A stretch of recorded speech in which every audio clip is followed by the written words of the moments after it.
You're listening to Bark and Wag's 15-Minute Vet Talk. Each week, your host, Polly Requa, interviews veterinarians and individuals in the pet industry from across the nation answering pet questions. Bark and Wag podcast is produced weekly for your enjoyment, and show notes can be found at barkandwag.com under the podcast tab. That's BARKNWAG.com. Please remember to subscribe to Bark and Wag 15-Minute Vet Talk.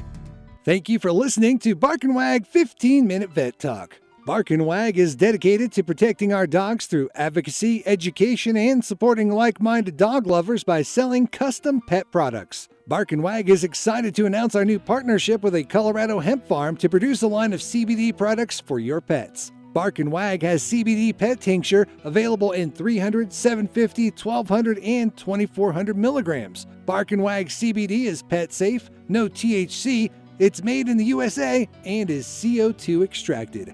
Please check out Bark and Wag's website, barkandwag.com.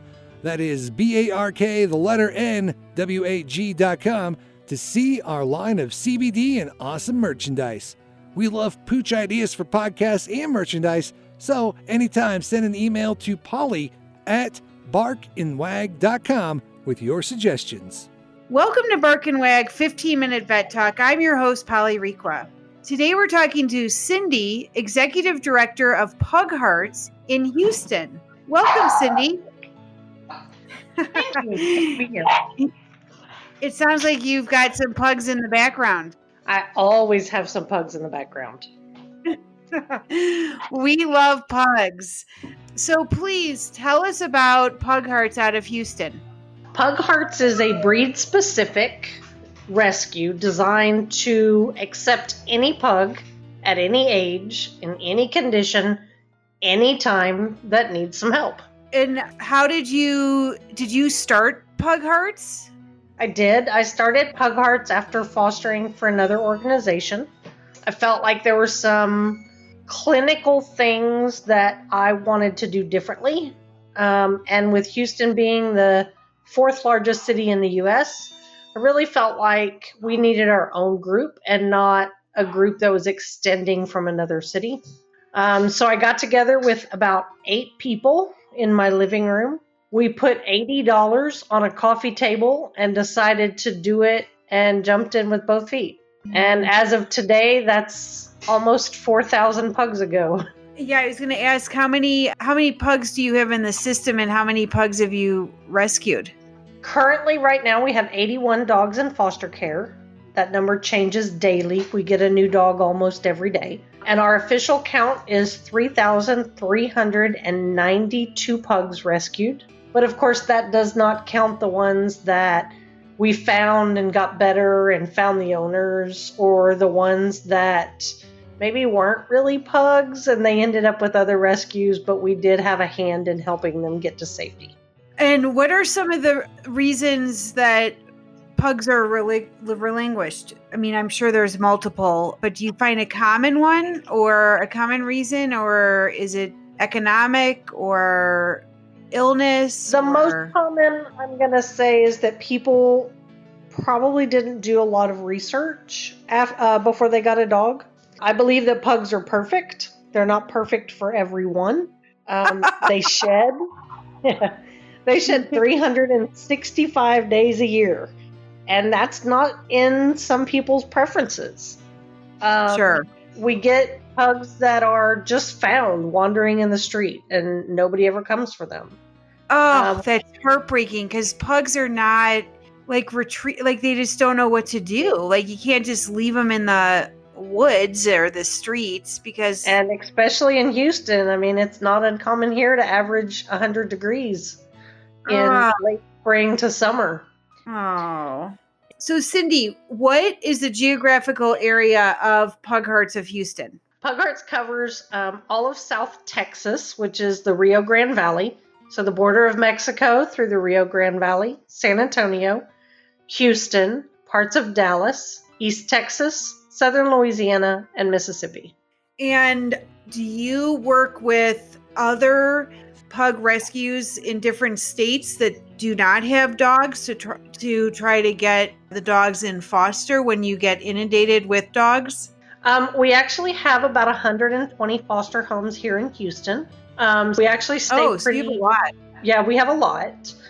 We use one vet. That vet is located here in Houston. So tell us what you need help with, because we love pugs and we would love to help your organization. The listeners, I know, I do have some pug lovers. Absolutely. We, of course, always need funds. Money is, unfortunately, one of the necessary wheels of rescue. We always need supplies, and we keep an Amazon supply request list, gift list, up on the Amazon site, and you're able to see that it is a public list, and it is under Pughearts, the Houston Pug Rescue, and that would allow people to send us items that we are in need of. Promotion is always a good thing too. Tell your friends, talk to your friends about rescue and where are you getting a dog, and have you been to the local shelter or the local rescue. Those things, and promoting rescue is always a benefit to any rescue out there, including ourselves. And do you have any events coming up? We do. Actually, our biggest event of the year is coming up on November the 7th. We call it Pugs on the Bayou. With COVID, there's going to be an in-person event. It'll be a little smaller than normal, but we also have the opportunity for folks all across the country to log in on an application called HandBid and actually be able to bid on silent auction items and support us that way. And so are you doing, so like what are some of the silent auctions, or have you guys not started doing that yet?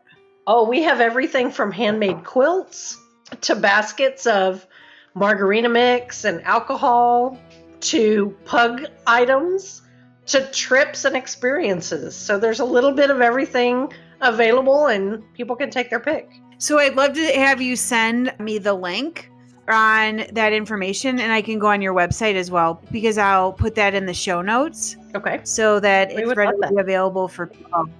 And it probably, it goes live in November? It will go live November the 7th. And the event for HandBid actually will open up about 3 days prior to the event. Okay.